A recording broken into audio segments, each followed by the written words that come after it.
ఒకసారి.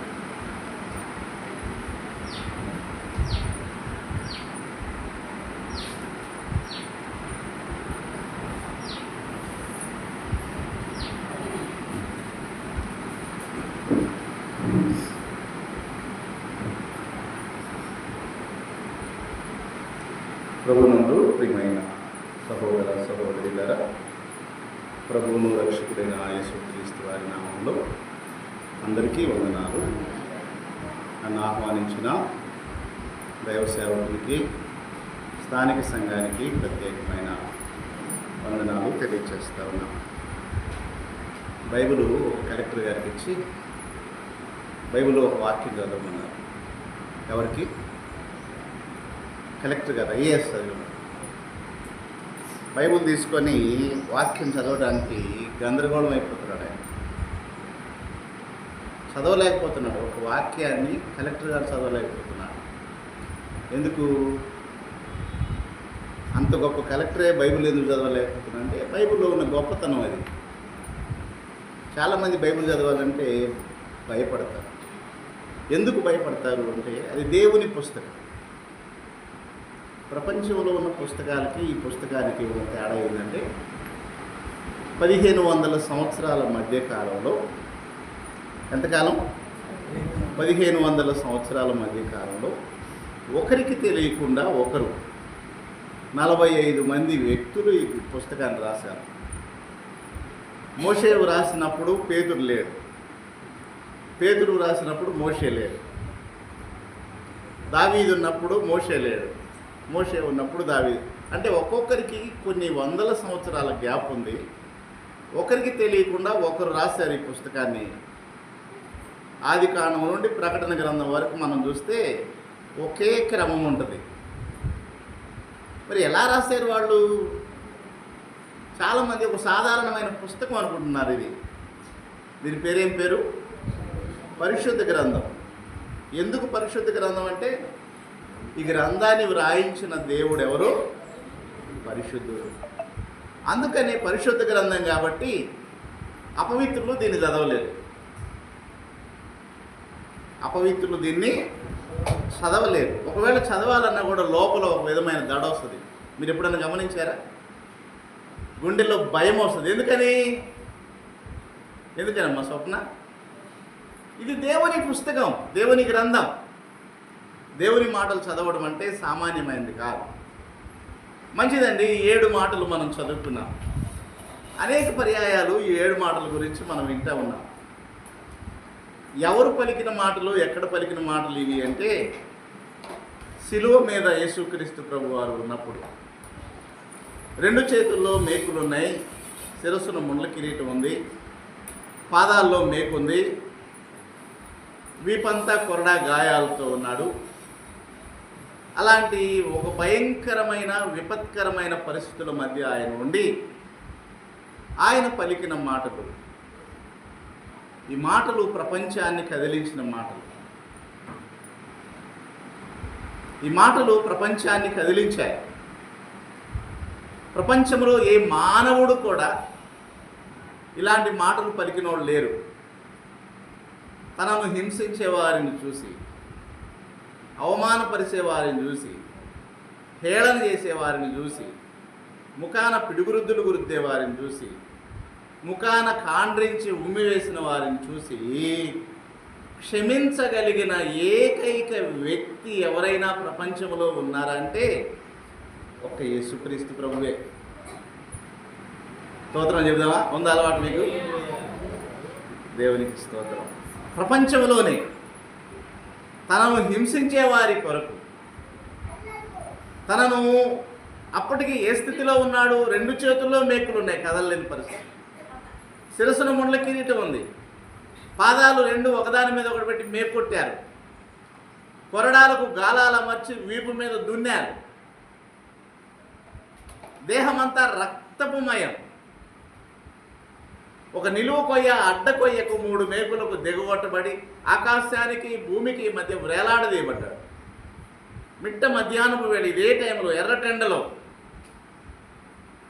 చెమటలు కారుతూ ఉన్నాయి. ఆ చెమటలు గాయాల్లోకి వెళ్ళి ఆ గాయాలు మంట సలుపుతూ ఉన్నాయి, భరింపరాని బాధ భరిస్తూ ఉన్నాడు.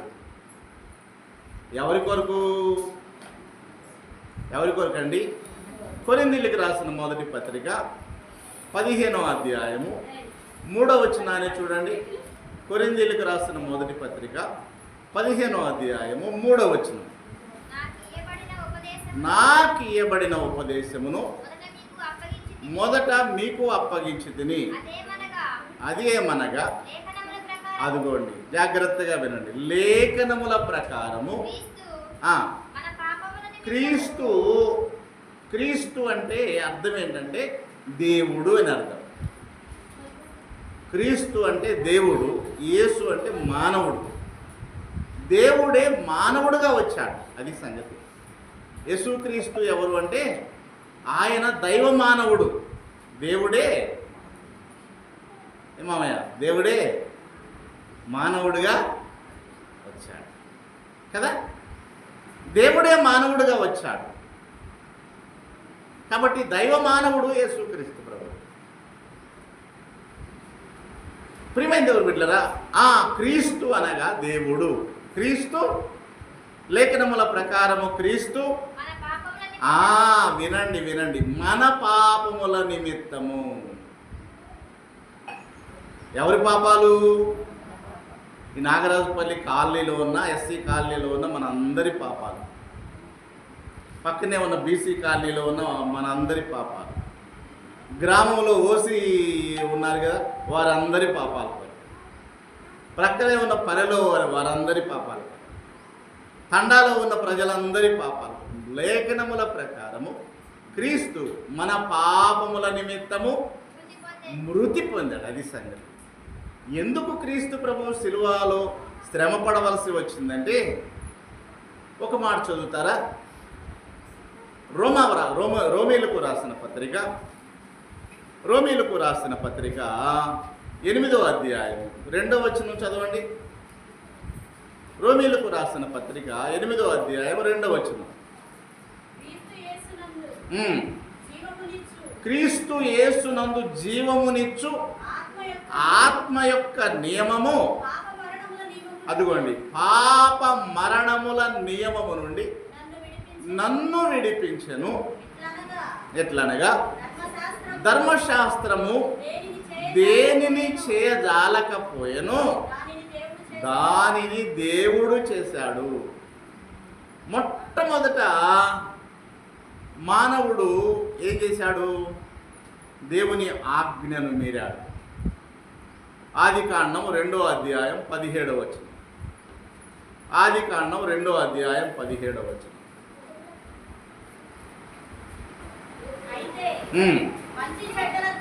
దేవుడు మాట్లాడుతున్నాడు ఆదాముతో. అయితే మంచి చెడ్డల తెలివినిచ్చు వృక్ష ఫలమును నీవు తినకూడదు, నీవు వాటిని తిను దినమున నిశ్చయముగా చచ్చెదవు, నరునికి ఆజ్ఞాపించను. ఇది దేవుని ఆజ్ఞ. మంచి చెడ్డల తెలివినిచ్చు వృక్ష ఫలాన్ని తినకూడదు, నీవు తింటే నిశ్చయముగా చస్తావు అన్నాడు. ఏం చేశాడు ఆదాము? ఏమండి? 3వ అధ్యాయం, అదే ఆదికాండం 3వ అధ్యాయం 5వ వచనం.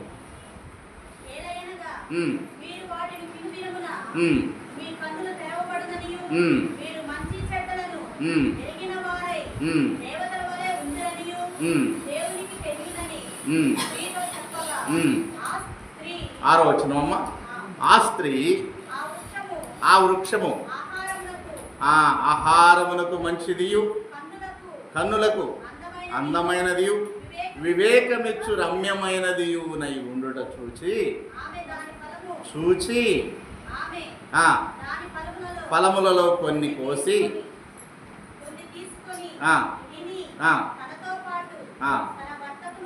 ఏం చేశారు? మానవులు తినవద్దన్న ఫలాన్ని తిన్నారు. తినినందువలన ఏమైపోయారు? చచ్చారా చావలేదా? ఏమ్మా చచ్చినట్టుంది అక్కడ.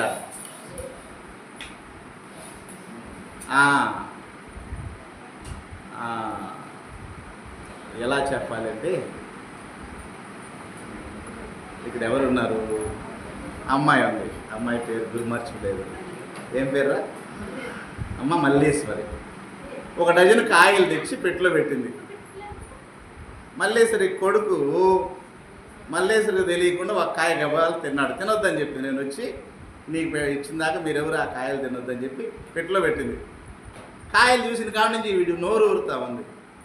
సాయికి, సాయి అన్న మీ కుమారుడు పేరు, సాయికి నోరు ఊరుతా ఉంది. అమ్మ అటు వెళ్ళిపోయిన తర్వాత గబాల కాయలు తుంచుకొని తీసుకొని తిని తొక్క దాచిపెట్టేశాడు. ఇంకా మల్లేశ్వరి వచ్చి పెట్టి తీసి చూస్తే ఎన్ని కాయలు ఉన్నాయి? డజన్ కాయల్లో ఒక కాయ దక్కింది. రే ఎవడరా కాయ తీసింది అంత గట్టిగా. ముందు ఎవరు భయపడతారు చెప్పరా? తిన్నవాడే భయపడతాడు. ఇప్పుడు సాయి భయపడ్డాడు. అడగకముందే అమ్మ నేను తినలేదంటున్నాడు. ఈ భయమే చావడం, బిక్క చచ్చిపోయాడు అంటారు. అది సంగతి. ఆ భయమే చావటం. ఆదామా ఎక్కడున్నావు అని దేవుడు అడిగినప్పుడు ఆదామన్నాడు, నీ స్వరము వినినప్పుడు నేను భయపడ్డానన్నాడా? భయపడి దాగుకున్నాను. చచ్చిపోవడం అంటే ఇది. ఎవరికి భయం వస్తుంది? తప్పు ఎవరైతే చేస్తారో వారికి భయం వస్తుంది. ఈనాడు చాలామంది భయం రావటం లేదు. ఏమన్నా భయం వస్తుందా? ఎందుకు భయం రావడం లేదు? ఒక మాట జ్ఞాపకం చేస్తారు. ప్రసంగి గ్రంథం. నా సందేశం ఇది కాదు, అయినా ఆ మార్గంలో ఉన్నాను కాబట్టి జస్ట్ మీకు జ్ఞాపకం చేస్తాను. ప్రసంగి గ్రంథం 8వ అధ్యాయం 11వ వచనం. ప్రసంగి గ్రంథం 8వ అధ్యాయం 11వ వచనం చదవండి. ఏ క్రియ? చెడ్డ క్రియ, అదే పాపం. దుష్క్రియకు తగిన శిక్ష వెంటనే కలగటం లేదండి. ఈనాడు మనుషులు భయం లేకుండా, భయం విడిచి ఎందుకు పాపం చేస్తున్నారంటే విచ్చలవిడి పాపం. దేవుని భయం లేకుండా ఎందుకు పాపం చేస్తున్నారంటే చెడ్డ క్రియకు తగిన శిక్ష వెంటనే కలగటలా. శీఘ్రముగా కలగకపోవడం చూచి మనుషులు భయము విడిచి ఎలా చేస్తున్నారు పాపాన్ని? ఏమ్మా ఎలా చేస్తున్నారు? అక్కడ రాయబడిందే చెప్పండి. హృదయపూర్వకంగా పాపం చేస్తున్నారు. ఎందుకంటే శిక్ష వెంటనే రావడం లేదు.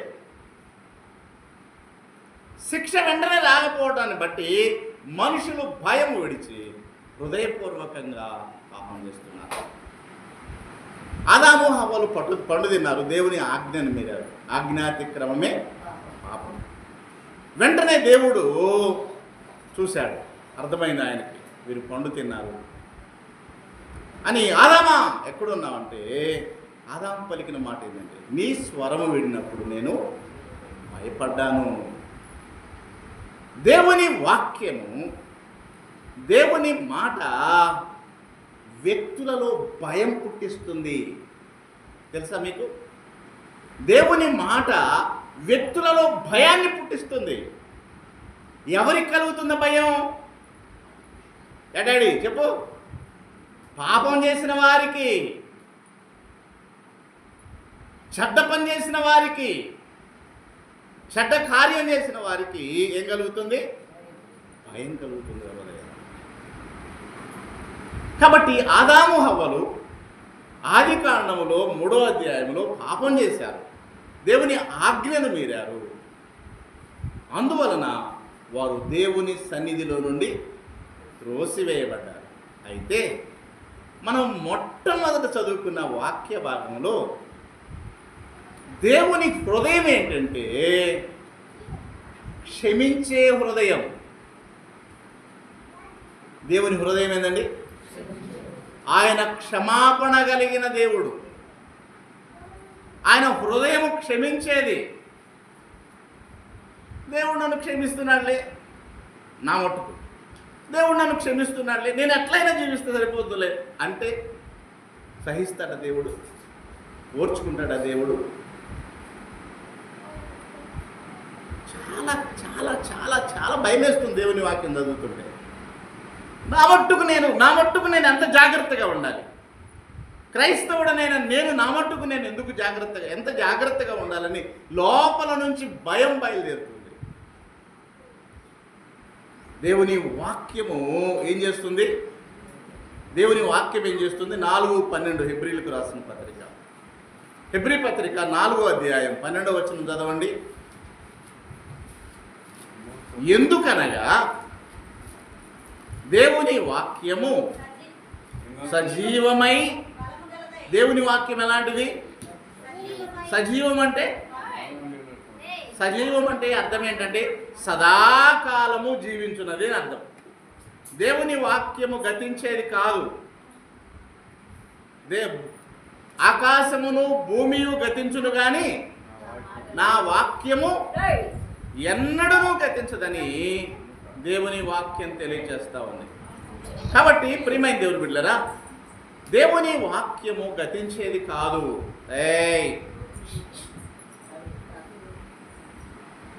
దేవుని వాక్యము గతించేది కాదు. ఆయన మాటలు ఎలాంటి? సజీవమై, బలము గలదై, రెండంచుల గల ఎటువంటి ఖడ్గము కంటేను వాడిగలదై, ప్రాణమును ఆత్మను కీళ్లను మూలుగును విభజించున్నంత మట్టుకు దూరుతుంది. మూలుగు ఎక్కడ ఉండదండి? ఏమ్మా, ఆదివారం వచ్చి నాకు చెప్తామయ్యా, మా ఇప్పుడేం చెప్పమని అంటారా కదా? లోపల ఎముకలో ఉంటుంది. దేవుని వాక్యము అంతవరకు దూరిద్దంట. దేవుని వాక్యానికి భయపడి ఎందరో తమ జీవితాలు మార్చుకున్నారు, తమ బ్రతుకులు మార్చుకున్నారు, తమ క్రియలు మార్చుకున్నారు. మాజీ భావి ప్రధానమంత్రి ఇందిరాగాంధీ క్రైస్తవుల గురించి ఒక మాట అంది. క్రైస్తవులు నిద్రించుతున్న సింహాలు, వారి జోలికి వెళ్ళొద్దంది. ఈనాడు ప్రభుత్వాలు ఎవరి జోలికి వెళ్తున్నాయి? ఏమండి, ఎవరి జోలికి కాదు, ఎవరి జోలికి? నిద్రించుతున్న సింహాల జోలికి వెళ్తున్నారు. భయపడక్కర్లేదు. మరణమైన ఏమంటున్నాడు? 8:38 చూడండి. రోమాపత్రిక 8:38, రోమీలకు రాసిన పత్రిక 8వ అధ్యాయం 38 వచనం. అదిగోండి, మరణమైన, జీవమైన, దేవదూతలైన 36 నుంచి చదువున్నాను. 36 నుంచి చదువు. ఏమనగా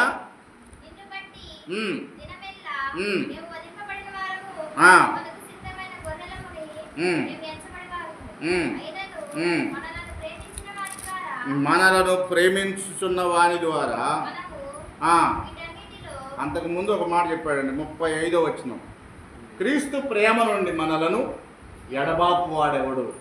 శ్రమైన, బాధైన, హింసైన, కరువైన, వస్త్రహీనతైన, ఉపద్రవమైన, ఖడ్గమైన క్రీస్తు ప్రేమ నుండి ఎవరు మనలను ఎడబాపు.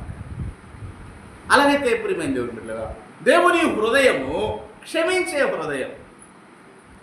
దేవుడు ఆదామును పలకరించినప్పుడు ఆదాము హృదయంలో ఏమి ప్రారంభమైంది? ఏం ప్రారంభమైందండి? భయం ప్రారంభమైంది. ఒప్పుకున్నాడు, ప్రభువా నీ స్వరము వినినప్పుడు నేను భయపడి దావుకున్నావు. ఏమి ఆదాము, నేను తినవద్దన్న పండును తిన్నావా? ఎస్ ప్రభువా, నేను తిన్నాను, పొరపాటు అయింది, నన్ను క్షమించు ప్రభువా అనలేదు ఆదాము. ఆదాము తన స్థితిని దేవుని దగ్గర ఒప్పుకోలే. తన పాపాన్ని ఎవరి మీదకి నెట్టాడు? భార్య మీదకి నెట్టాడు. హవ్వ ఒప్పుకుందా? హవ్వ కూడా ఒప్పుకోలేదు. హవ్వ ఏమంది? సర్పం ఇచ్చింది, నేను తిన్నాను. చూసారండి, పాపం ప్రారంభమైంది ఏదేనులో. అబద్ధం ప్రారంభమైంది ఏదేనులో, భయము ప్రారంభమైంది కూడా ఏదేనులోనే, శాపం ప్రారంభమైంది కూడా ఏదేనులోనే. అయితే ఆజ్ఞాతిక్రమం పాపం. ధర్మశాస్త్రము లేనప్పుడు ఆజ్ఞ ఉంది. దేవుడు ధర్మశాస్త్రాన్ని ఇచ్చాడు. ధర్మశాస్త్రం అంటే ఏంటి? 10 ఆజ్ఞలు. నిర్గమాకాండం 20వ అధ్యాయంలో ఉంటాయి. నీ దేవుడే నీ యెహోవా, నేను తప్ప వేరొక దేవుడు నీకు ఉండకూడదు. ఆకాశం అందైన భూమి అయిన, భూమి కింద నేలైనో ఏ రూపము నువ్వు చేసుకునకూడదు, దానికి సాగిలపడకూడదు, దానిని పూజించకూడదు. నీ దేవుడైన యెహోవా నాకు నేను రోషము గల దేవుడను. నీ దేవుడైన యెహోవా నామమును వ్యర్థముగా ఉచ్చరింపకూడదు. తర్వాత ఏమన్నాడు? విశ్రాంతి దినమును పరిశుద్ధంగా ఆచరించాలన్నాడు. ఇవి 4 దేవునికి సంబంధించిన ఆజ్ఞలు. తర్వాత 6 ఆజ్ఞలు ఉన్నాయి. నీవు దీర్ఘాయుష్మంతుడు ఒకనట్లు నీ తల్లిని నీ తండ్రిని సన్మానించవలెను, నరహత్య చేయకూడదు, వ్యభిచరించకూడదు, ఇంకేమన్నాడండి? దొంగిలించకూడదు, ఈ పొరుగు అనేది ఏది ఆశించకూడదు, ఇంకా నీ పొరుగు వారి మీద అబద్ధ సాక్ష్యము పలకకూడదు. ఇట్లా 6 ఆజ్ఞలు మానవుడికి సంబంధించినవి. అయితే మానవులు మోషే మొదలుకొని క్రీస్తు వరకు కూడా ఈ 10 ఆజ్ఞలను నెరవేర్చిన వారు ఎవరు లేరు. చాలామంది మేము 10 ఆజ్ఞలు నెరవేరుస్తున్నామన్నారు. ఒక్కడ లేడు భూమి మీద. ఒక్క యేసుక్రీస్తు ప్రభువు తప్ప 10 ఆజ్ఞలను నెరవేర్చిన వారు భూమి మీద ఎవరు లేరు. అందుకనే ఇప్పుడు మనం చదువుకున్నాం రోమీయులకు రాసిన పత్రిక 8వ అధ్యాయము 2వ వచనం 3వ వచనం. మరలా చదవండి. రోమీయులకు రాసిన పత్రిక 8వ అధ్యాయం 2, 3 వచనాలు. ధర్మశాస్త్రము దేనిని చేయజాలకపోయెను, దానిని దేవుడు చేశాడు. ధర్మశాస్త్రాన్ని మానవులు మీరారు. ధర్మశాస్త్ర ప్రకారం మానవులు నడుచుకోలేదు. మనం ఎంతకాలం అయింది దేవుని నమ్ముకొని? మనం ఎంతకాలం అయింది దేవుని నమ్ముకొని? ఓకే, చాలా కాలం అయింది. నేను ఎప్పుడు వచ్చానంటే మన పల్లెలో ప్రార్థన చేయడానికి మన అమ్మాయి రోజు ఆ విషయంలో ప్రార్థన చేయడానికి ప్రారంభంలో మేము వచ్చాము. దాదాపు అక్కడి నుంచి ఇక్కడ పని ప్రారంభమైంది, జరుగుతుంది. అయితే దేవుని క్రియలు మనలో ఎంతవరకు నెరవేరుస్తున్నాం, దేవుని క్రియల ప్రకారం మనం ఎంతవరకు జీవిస్తున్నాం, దేవుని వాక్యం ప్రకారం మనం ఎంతవరకు ప్రవర్తిస్తున్నాం. We should examine ourselves in the presence of God. దేవుని సన్నిధిలో మనల్ని మనం పరీక్ష చేసుకోవాలి. నేను ఎలా ఉన్నాను? ప్రార్థనకి వెళ్తున్నాను, నా క్రియలు ఎలా ఉన్నాయి? ప్రార్థనకి వెళ్తున్నాను, నా మాటలు ఎలా ఉన్నాయి? ప్రార్థనకి వెళ్తున్నాను, నా చూపులు ఎలా ఉన్నాయి? ప్రార్థనకి వెళ్తున్నాను, నా ఆలోచనలు ఎలా ఉన్నాయి? నా ప్రవర్తన ఎలా ఉంది? ప్రసంగి 5:1 అంటాడు కదా, నీవు దేవుని మందిరమునకు పోవునప్పుడు మంచి బట్టలు వేసుకొని వెళ్ళు, మంచి నగలు పెట్టుకొని వెళ్ళు, తల నిండా పూలు పెట్టుకొని వెళ్ళు, మంచి చీరలు కట్టుకొని వెళ్ళు. ఇది చెప్పాడా? ఏం చెప్పాడమ్మా? చదువునాను అక్కడ. నీవు దేవుని మందిరమునకు పోవునప్పుడు అమ్మా జాగ్రత్తగా వినాలి. మన ప్రవర్తన మన కాండక్ట్ అంటారు ఇంగ్లీష్లో. ప్రవర్తన ఎలా ఉంది? ఎలా ఉంది? ఒక్కసారి ప్రశ్నించుకుంటే దేవుడు మానవుల హృదయాన్ని చూసినప్పుడంట, మానవుల హృదయం మీద ఆయన రక్తపు మరక కనపడిద్దేమో అని చూస్తున్నాడంట. హృదయాలు ఎలా ఉన్నాయంటే మలినముతో మసిబొగ్గు వలె నామా నసమెల్లగా పేదో సమూహములు మత్సాలై అసితమగు ప్రతి డాగు తుడువను గసటు గడిగి పవిత్ర పరపను నసువులుడి నీ రక్తమే అని మసలకిప్పుడు సిలువని దిగని ఉన్న పాటు నావచ్చు చున్నాను నీ పాద సన్నిధికో రక్షక. ఎట్లా రావాలి? ఉన్న పాటున్న రావాలి. మానవుని హృదయం ఎలా ఉందంట?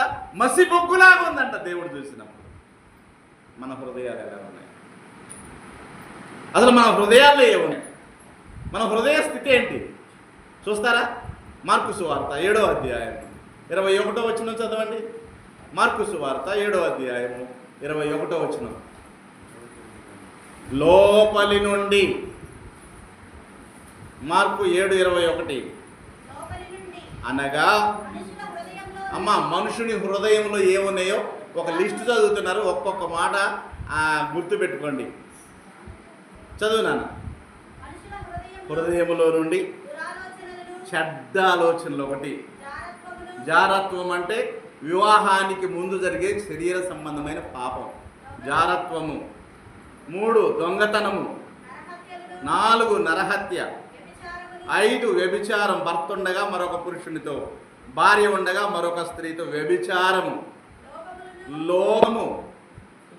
లోభం అంటే ప్రతి చిన్నదానికి బలహీనపడి తీసుకోవడం. చెడుతనం,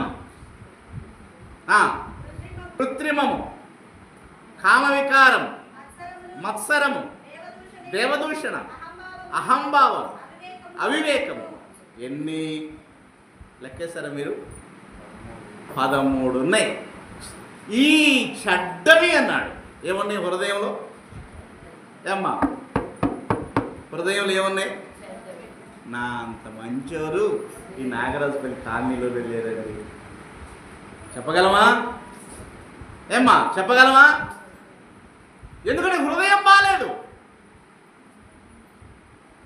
మహాభక్తుడైన ఇర్మియా అన్నాడు 17:9లో. ఇర్మియా గ్రంథం 17:9 అంటాడు, హృదయము అన్నిటికంటే మోసకరమైనది, అది ఘోరమైన వ్యాధి గలది.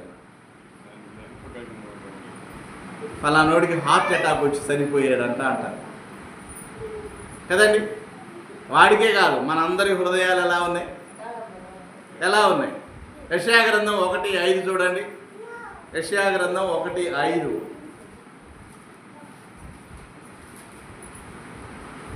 ఐదు 6 వచనాలు కలిసి ఉంటాయి, చదవండి. ఏంట్రా చదవండి. 1వ అధ్యాయం. నిత్యము తిరుగుబాటు చేయొచ్చు మీరేలా ఇంకను కొట్టబడుదురు ప్రతివాడు. ఎక్కడమ్మా? ఎవరు ప్రతివాడు అంటే? ఆ ప్రతివాళ్ళు మనం ఉన్నామా? ఉన్నాం లేవా? ప్రతివాడు నడినెత్తిన మెదడు బాబు చెప్పంటారు దీన్ని. ఏమంటారు? మెదడు బాబు చెప్పు. తలంపులు చెడిపోయినాయి, ఆలోచనలు చెడిపోయినాయి. ఒక ఆయన అన్నాడు, తలలు బోడులైనా, ఆ టీచరమ్మ గారు, తలంపులు బోడులవుతే విశ్వదాభిరామ వినురవేమన్నాడు. తలలు బోడులైనా, గుండులు చేయించుకుంటున్నారు కదండి. తల గుండైనా లోపల ఉన్న తలంపులకి గుండు కావడం లేదు. అది అన్నాడు, ఏమని చెప్పాడు, ఒరే వెర్రివాళ్ళారా, తలలెందుకు బోడు చేసుకుంటారు, లోపల తలంపులు బోడులు చేసుకోండిరా, తలంపులు బాగు చేసుకోండిరా అన్నాడు. ప్రతివాడు నడిదెత్తిన వ్యాధి కలిగి ఉన్నాడు. చదువురా. ప్రతివాని గుండె బలహీనమైన, అరికాలు మొదలుకొని ఎంతవరకు అంటండి? తల వరకు స్వస్థత కొంచెమైనను లేదు. ఏమండి, నేను చాలాసార్లు చెప్పినట్టున్నా, ఏ జీవి నడిచినా గడ్డి బాగానే ఉంటుందంట, గడ్డి మొలిసిద్దంట. మనుషుడు నడిచిన చోట గడ్డి మొలవదంట. అంటే వాడు ఎంత చెడ్డవాడో చూడండి. కాలిబాట ఏర్పడింది అంటే వీడు కాలుబడి ఆ గడ్డి ఎండిపోయి ఆడ గడ్డంతా దారిలాగా అయిపోయింది. నిలువెల్ల మానవుడు చెడిపోయినాడు. కానీ ఏమనుకుంటున్నాడు? I am perfect, I am perfect అని.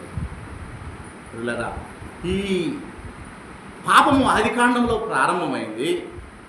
ఆది కాండంలో ప్రారంభమైతే దేవుడు ఏం చేశాడంటే ఆదాము హవ్వలకు చర్మపు చొక్కాయలు కుట్టించి వారిని ఏదెనులో నుండి బయటికి పంపివేశాడు. దేవుని క్షమాపణ ఎక్కడ మొట్టమొదట ప్రారంభమైందంటే ఆది కాండంలో ప్రారంభమైంది. దేవుడు ఆ కాలం నుండి మానవులు చేసిన ఆ ఘోర దుష్కార్యాలను క్షమిస్తూనే వస్తున్నాడు. ఎందుకంటే ఒకవేళ నన్ను వెతుకులాడి కనుగొంటారేమోనని దేవుడు మానవుల కొరకు ఎదురు చూస్తూ ఉన్నాడు. మానవుడు ఏమంటున్నాడంటే నేను అన్నీ నీకు ఇస్తాను, నా వెండి నీకు ఇస్తాను, నా బంగారం నీకు ఇస్తాను, నా మాసిపోయిన జుట్టు నీకు ఇస్తాను, నా డబ్బులన్నీ నీకు ఇస్తాను అంటున్నాడు. కానీ దేవా నా హృదయాన్ని నీకు ఇస్తానని అనలేకపోతున్నాడు కదండి. దేవా నా హృదయాన్ని నీకు ఇస్తానని అనలేకపోతున్నాడు. దేవునికి మన హృదయంలో చోటు లేకుండా అమ్మా బాబు అయ్యా నన్ను దయతో మన్నించండి, ఈసారి నన్ను పిలవకపోయినా పర్వాలేదు, మన హృదయాన్ని దేవునికి ఇవ్వకుండా, మన హృదయంలో దేవుడు లేకుండా, దేవుని కార్యాలు మనం చేయకుండా, దేవుని వాక్యానికి లోబడి జీవించకుండా మనం ఎంతకాలం క్రైస్తవులం అని చెప్పుకున్నా కూడా అది వ్యర్థమే, అది వ్యర్థమే. నీ పొరుగువాన్ని క్షమించట్లేదే, ఏది నీ మధ్య దేవుని ప్రేమ? ఒక మాట అంటే ఓర్చుకోలేకపోతున్నామే, ఏది మన మధ్య దేవుని ప్రేమ? ధర్మశాస్త్రం ఏం చెప్పింది? ధర్మశాస్త్రం ఏం చెప్పింది? మత్తయి సువార్త 5వ అధ్యాయము 43వ వచనం. మత్తయి సువార్త 5వ అధ్యాయం 43వ వచనం. సుశీలమ్మ గారు నిద్రపోమకు. నీ పొరుగువాన్ని ప్రేమించి నీ శత్రువును ద్వేషించమని. ఇదిగోండి ధర్మశాస్త్రం ఏం చెప్తుంది? నీతో బాగుండేవాడిని ప్రేమించు, నీ శత్రువుని ద్వేషించు. ఇది ధర్మశాస్త్రం చెప్పింది. విన్నారు కదా? నేను మీతో చెప్పున్నది అంటే యేసుక్రీస్తు ప్రభు వారు చెప్తున్నమాట. నేను మీతో చెప్పున్నది ఏమనగా మీరు పరలోకమందున్న మీ తండ్రికి కుమారులై ఉండినట్లు ఎవరు ప్రేమించాలి? ఏమ్మా ఇది యేసు ప్రభు మాట. మీ శత్రువులను ప్రేమించుడి, మిమ్మును హింసించు వారి కొరకు ఏమండి ప్రార్థన చేస్తున్నావా? ఈ మధ్య ఒక ఆయన్ని దారుణంగా చంపేశారు. అది ప్రభుత్వం చేసిన హత్య. ఈ మాటలు ప్రభుత్వం వారైనా నన్ను అరెస్ట్ చేసినా నాకేం ఇబ్బంది లేదు. ప్రభుత్వమే కావాలని ప్రవీణ్ పగడాల్ అనే వ్యక్తిని అతి దారుణంగా చంపేశారు. ఆ హత్యను మాఫీ చేశారు. పగడాల ప్రవీణ్ గారి భార్యకి ఫోన్ చేసి నా భర్తను చంపారని నువ్వు కేసు పెడితే నిన్ను నీ కుటుంబాన్ని చంపేస్తావన్నారు. ఒక మినిస్టర్ దగ్గర నుండి ఫోన్ వెళ్ళిందంట. అదే నేను చెప్పేది ఏంటంటే ఎంత విచారమైన విషయం ఏంటంటే మన వాళ్ళు అందరూ ధర్నాలు చేశారు. ఆ చంపిన వాళ్ళని అరెస్ట్ చేయాలి, ఉరి తీయాలి అన్నారు. బైబిల్ ప్రకారం ఇది కరెక్టా? ఇప్పుడు మనం చదువుకున్న వాక్య ప్రకారం ఇది కరెక్టా? ఏమన్నాడు యేసుక్రీస్తు ప్రభువారు? మత్తయి సువార్త 5వ అధ్యాయం 13వ వచనం. మత్తయి సువార్త 5వ అధ్యాయం 13వ వచనం. 11 నుంచి చదువున్నాను. 11 నుంచి చదువు. అదిగోండి నా నిమిత్తం యేసు ప్రభువారు చెప్పిన మాట అమ్మా. జనులు మిమ్ములను నిందిస్తారు, హింసిస్తారు, మీ మీద అబద్ధముగా చెడ్డ మాటలెల్లా పలుకున్నప్పుడు మీరు ధన్యులు. ఏమన్నాడు? ఆయనే చెప్పాడు, నా నామము నిమిత్తము మిమ్మల్ని నిందిస్తారు, మిమ్మల్ని హింసిస్తారు, మీ మీద అబద్ధముగా చటమాటలెల్లా పలుకున్నప్పుడు మీరు ధన్యులు, సంతోషించి ఆనందించుడి. ఇలా ఆనాడు పౌలు తలను నరికేశారు. అపోస్తులైన పౌలు తలను, పేతురును తల్లకిందులుగా సిలువ వేశారు. బర్నబాను శరీరాన్ని సగానికి కోశారు. కొందరిని దేహానంతా తోలంతా ఊడదీసి తోలు చుట్టలో చుట్టి సింహాలకు వేశారు. ఆనాడు ఎవరు ధర్నాలు చేయలేదు, శిక్షించమని కూడా కోరలేదు. ఉదాహరణకి స్టెఫన్ని 7వ అధ్యాయం అపోస్తుల కార్యముల చివరిలో రాళ్లతో కొట్టి చంపారు. స్టెఫన్ ఏమన్నాడు? ప్రభువు పలికిన మాటే స్టెఫన్ కూడా, తండ్రి వీరేమి చేయుచున్నారు, వీరు ఎరుగరు, వీరిని ప్రభువా వీరిని క్షమించు అన్నాడు స్టెఫన్. మనము వారిని దండించమని, వారిని శిక్షించమని ధర్నాలు చేయక్కర్లేదు. మోకరించి ప్రార్థన చేసి, ప్రభువా నీ బిడ్డను హింసించిన వారిని క్షమించయ్యా, నీ చిత్తమైతే వారిని మార్గంలోనికి మళ్లించయ్యా. స్టెఫను చేసిన ప్రార్థన ఒక కరడుగట్టున భయంకరమైన వ్యక్తిని మార్చింది. ఎవరా వ్యక్తి చెప్తారా మీరు ఎవరైనా? స్టెఫను చేసిన ప్రార్థన ఒక కరడుగట్టిన భయంకరమైన వ్యక్తిని మార్చింది. ఎస్, సౌలు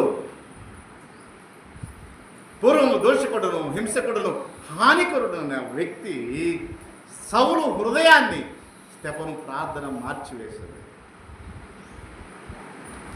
ప్రపంచానికి సువార్తను మోసుకొని వెళ్ళాడు సౌలు. ఏంటి వీడు విర్రోడ్లాగా ఉన్నాడు, ఈ విధంగా రాళ్లతో కొడతా ఉంటే, ఈ విధంగా హింసిస్తూ ఉంటే, ప్రాణం తెస్తూ ఉంటే వీళ్ళని క్షమించమంటున్నాడు.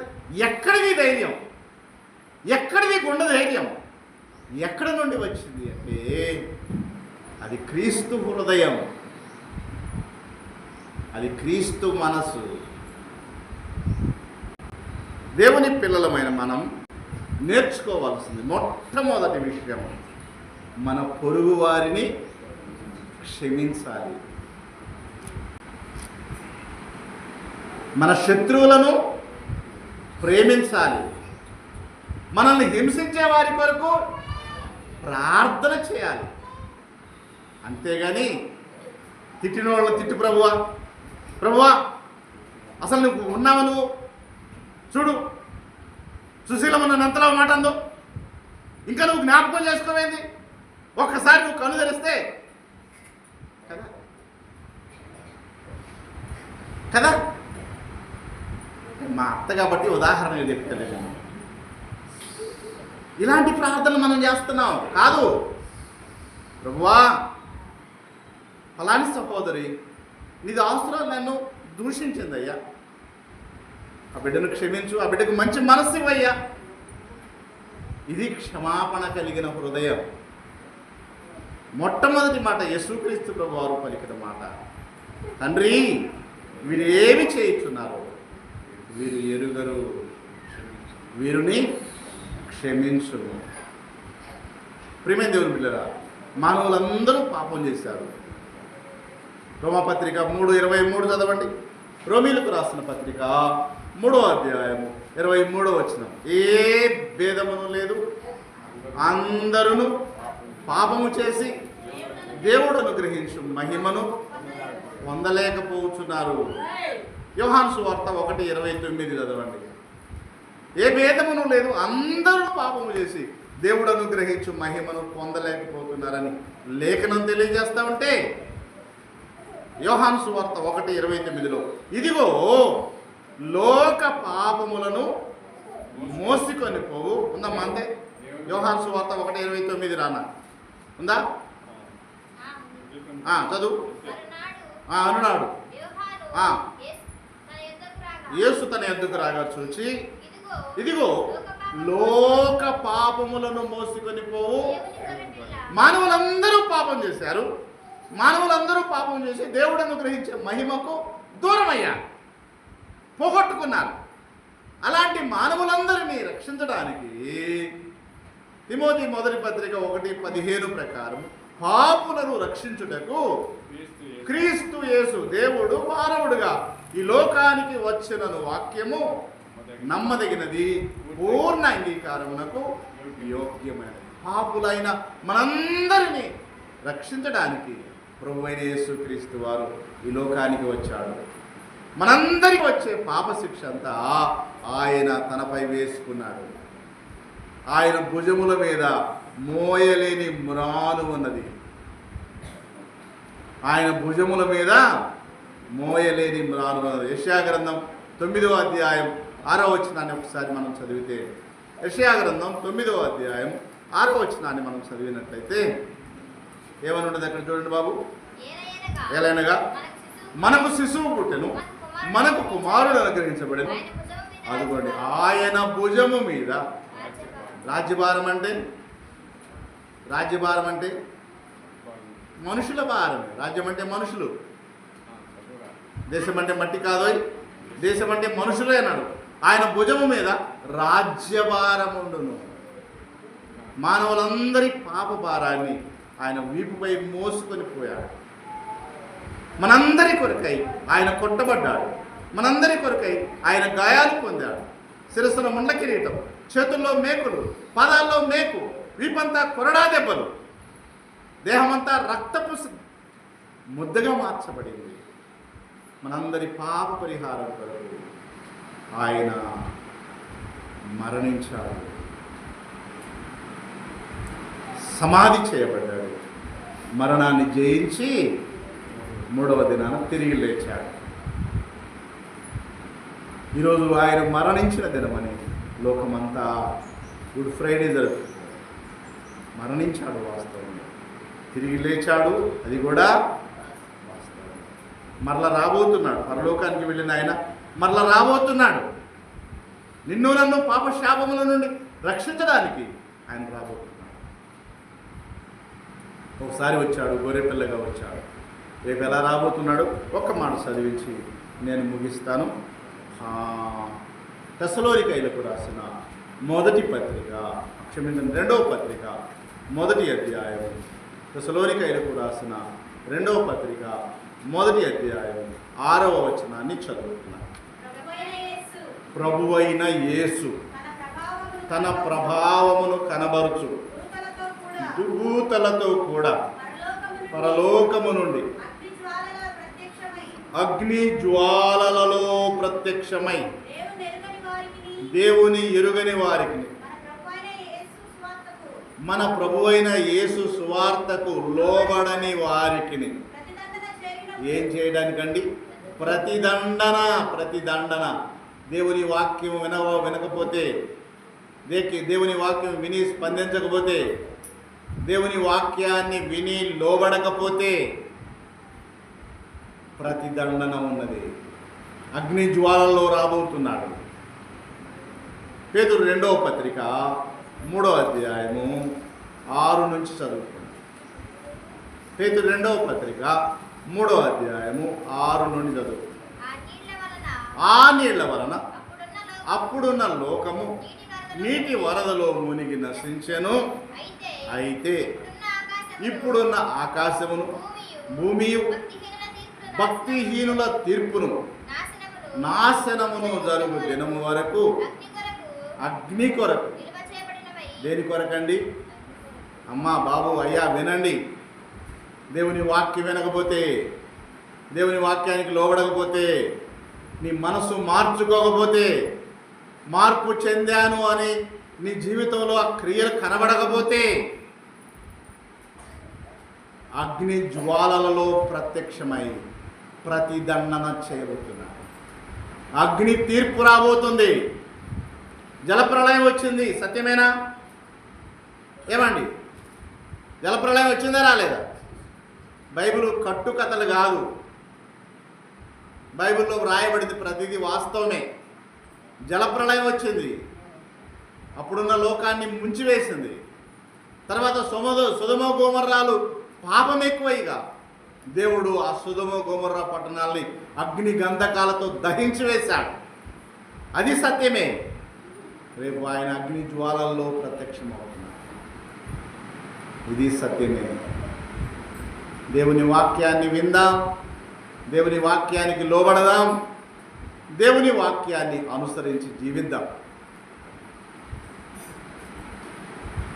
ఇలా దేవుని వాక్యాన్ని అనుసరించకుండా, దేవుని వాక్య ప్రకారం జీవించకుండా మనం ఎన్ని ఈస్టర్లు జరిపినా, ఎన్ని క్రిస్మస్లు జరిపినా, తర్వాత ఎన్ని గుడ్ ఫ్రైడేలు జరిపినా అవన్నీ కూడా వ్యర్థం.